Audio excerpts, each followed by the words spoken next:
يفعل مصارعه ومهن الله ونكون عندنا موت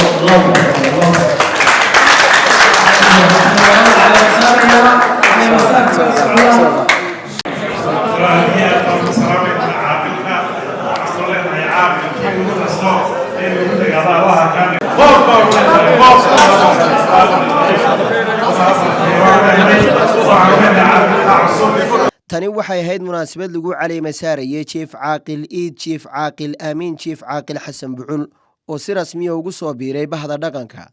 Munaasabada tani way ka soo qayb galeen madax dhaqameed, culimo awdiin, marti sharaf iyo xubno kale. Ifaafurka munaasabadani waxaa hadallo kala duwan ka soo jeediyay xubno ka mid ah madax dhaqameedkii iyo marti sharaftii kala duwaneyd ee markaasi ka soo qayb galay. uu dhammaantoodba u duceeyay Chief Caaqilka cusub ilaahayna uga bariyay inuu xilkaasi ku asturo. xafladeena iyo hawshan maanta waxaynu isugu nimid inaynu caleema saarno ama aynu shaacino caaqil Chief Caaqil Eid caaqil Amiin Xasan Bucul caaqil Xasan Bucul ayaynu caleema saarayna waa caaqil ma soo jirtay kulli waad ka waraysaan oo muddada uu xanuunsanayaa bihii taasoo looga maarmi waayey oo imanka waqtigeedii yimid mudduu xanuunsanay u yaal lahaa waynu u ducaynaynaa inuu ilaahay shaafiyo. marka kale waxaan u ducaynayaa caaqilkeenna xanuunsanayay muddada dheer Chief Caaqil Amiin Chief Caaqil Xasan Bucul waxaan leeyahay ilaahay caafimaad degdeg ha siiyo waa maalin jimcaha waa saacatul ijaaba ilaahay ha uga dhigo oo caafimaadkiisa ilaahay u celiyo waxba kuma ahe ilaahay u soo celiyo. marka saddexaad waxaan soo dhaweynayaa isagana caaqilka yar caaqil Eid ayaan ku soo dhawow bahda dhaqanka waa kugu gardaadinaa waa kugu garab galaynaa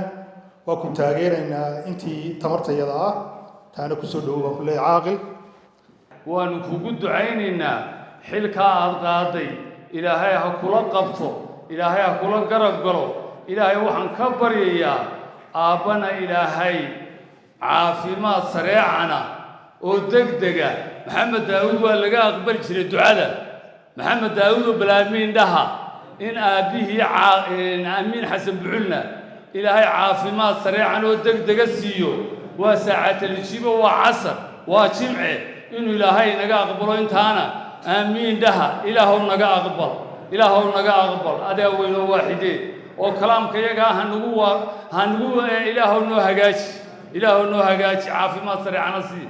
intaasna waa caaqilkeenna ayaynu ugu ducaynaynaa. waxa kale soo qaadanaya maxamed daawud maanta meel fiican buu marayaa waxaan leeyahay sidaa aynu isugu xidhannahay sidaana u wada cuqaashana waa in loo ogaadaa waa mid muhiima annaga cumaamadaanu qaadano meelahaasi laakiin ragga xilku saaran yahay waa cuqaashuu saaran yahay waar bal cuqaasha aynu ogaano. waxa weeyaan maxamed daawud waxyaabuu dadka kaga duwan yahay garxajis ahaan anigu aad baan ugu farxaa waxaa waa midee horta ilaahay wuxuu nagu abuuray oo labada dhan bay naga xiga tolkeen labaduba waxay noo hayaan sharaf ayay noo hayaan. ninka maxamed daawud ee shirka qayb gala waa lagu ciseeyaa waxa la yiraahdaa ninkaas waa nin maxamed daawud waa lagu safaa labada dhanba taa waynu haysanaa. mid kalena waynu haysanaa waxaynu haysanaa maxamed daawud hadduu ninku caaqil noqdo waa nin guuyoobaa hadduu madax noqdo waa nin guuyoobaa haddii balli noqdo weli nin kasta ha qoto waa balli guuyoobe haddii tuulo la sameeyo waa tuulo guuyoobe. waa waxyaabaha inaga dhaxeeya ee dadku aanay wada lahayn ee lagu odhanayo kaam hebel iyo kaam hebel waxaas ma jiraan. waxa weeyaan inagu waxay weeyaan taana waynu haysanaa nasiib baynu ku leenahay. maanta haddii adiga ku soo gaadhay adigana insha allahu taala waxaan kuu rajaynaynaa in ilaahay kuu fududeeyo oo sumcaddii iyo wanaaggii ay reerka ku lahaayeen maxaan ku dhahdaa luqaasha aad maanta aad xilkooda loo wareegaysaa inaad xilkiisa aan ku qaaddo haddii ilaahay caaqilka inaga xanuunsanaya caaqil Amiin Chief Caaqil Amiin iyo waxa weeyaan dhammaan inta kale inaga xanuunsanaysa dheeg maxamed yaasiin oo isaguna ilaahay ducadeenu aqbalay oo wanaagsan dhammaantood allaha caafiyo intayna ogeyna meelaha kale ku dhibana dhibta allah ka dulqaado dadka muslimiinta reer falastiin iyo meel kastay joogaan iyo kuwa imika waxa weeyaan meelaha kale lagu dilayaba ilaahay ha u gargaaro kelmadeeda waxaan kusoo gabagabeynayaa ilaahay haddii annaga meeshana geeyo waxyaalaha culeyskaan saaranay dee ka mid tahay inaa bal madax dhaqameedka marka miisaaniyadda la ansixinayo bal in halkaa dib loo eego iyo qolada kale iyaguna macallimiinta malcaamadaha iyaguna xoog u dulman dadkii noloshiio adag oo carruurtii yar iskuulladii hoose iyo malcaamadihiiba aan la iska bixin karahayn iyagina aanay dowladda waxba ku qabin marka waxay noqonaysaa ilaahay idinkii haddii ilaahay meeshana geeyo annaga labada meelood aan xoogga saari doono bal markayna soo maraan inaanu golahana abaabulno jiif caaqilka hadalkii waa loo dhameeyey ilaahay waxaan ka baryayaa tabaaraka wa tacaala inuu ilaahay u gunto talooyinkaa faraha badan ee la siiyey xilkaa loo igmadayna inuu ilaahay ka dhigo kii ka soo baxa ee lagu reeyo ee lagu reeqay allaha ka dhigo caaqilamiinna ilaahay waxaynuu baryaynaa iyo inta kale inaga xanuunsanaysaba caafimaad degdega inuu ilaahay siiyo ninkaa xanuunsanaya ee caaqilka guud ee hore ee howlgabka noqda ee xanuunsanaya cafi iyo caafimaad baan ugu ducayn ilaahay waxaan ka baryaynaa waa inuu ilaahay cafi iyo caafimaad siiyo intuu nooliyey ilaahu cafi iyo caafimaad sii aamin dhahadii taa isaga haddaan halkaa ku dhaafo ninkan kalena isagana ee caaqilkanna waxaan leeyahay ilaahow hawsha ku astur waxaan leeyahay oo kale de waa duco oo ilaahay waxaan kuu baryayaa kii gacmaha isu saara gacmaha ee saf walaalaa ka yeela ee walaaleeya ahow beesha maxamed daa'uud ee lagu igmaday aamiin dhaha ilaahay waxaan kuu baryayaa gacmaha kii isu saara ee saf walaalaa ka yeela ee walaaleeya ahow xafladani waxay daaran tahay caleemasaarka jiif caaqil iid jiif caaqil amiin jiif caaqil xasan bucul waa saddex waa halkii runtii ay fadhiday maaragtay caaqilnimada garweyn inta yadan kale waa dabatuur baanu nahay waa halkii ay fadhiday maaragtay waxaa keenay runtii caaqilka horta marka ugu horeysa ilaahay subxaana wa tacaala ha shaafiyo in badan oo 10 sanadood uu xanuunsanayay 10kaas sanadoodba runtii maaragtay aad buu dhibanaa baxnaanada ayaa lagu jiray xanuunkii runtii markii uu dee sii cuslaaday waxay keentay hawshiina loo baahday cid sii wada in inankiisii lagu wareejiyo xilkii ayaanu isla garanay maadaama caaqilka allaha shaafiya runtii maaragtay xaaladiisu ay culus tahay in isagii lagu wareejiyo oo inankiisii maaragtay lagu wareejiyo waa kan ila soo hor fadhiya waa jiif caaqil iid arrintaasaa runtii maaragtay aanu idinku yeedhnay ilaahay khayrkiisa yani hayna waafajiyo shirkeenna wanaagsanna ilaahay khayr ha inagu dhameeyo rabbana aatina fi dunya xasana وفي الآخرة حسنة وقنا عذاب النار اللهم استر عيوبنا وافش مرضانا وعافي مبتلانا وارحم موتانا يا رب العالمين اللهم إنك عفو كريم تحب العفو فاعف عنا يا رب العالمين اللهم اسقنا الغيث والرحمة ولا تأخذنا بالسنين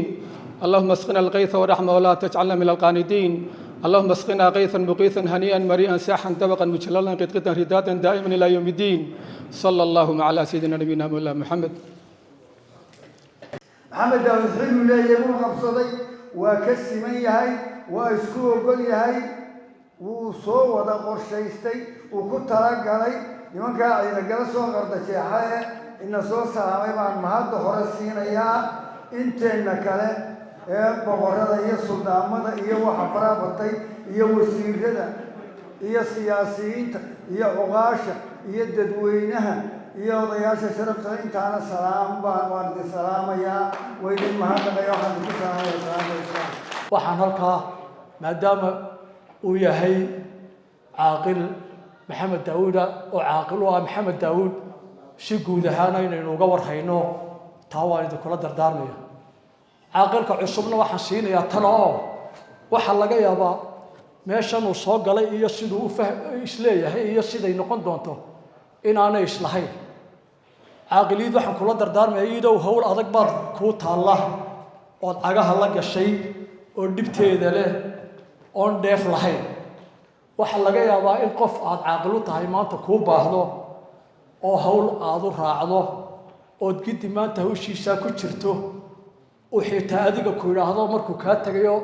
dee caaqilkii reerkaate kaaloo qaadkana noogu dar inuu ku yidhaahdaa waa wax iska fudud waxaa lagaaga baahanya dulqaadkeeda waxaan ka rajaynayaa inuu dhaqankii aabihii yeelan doono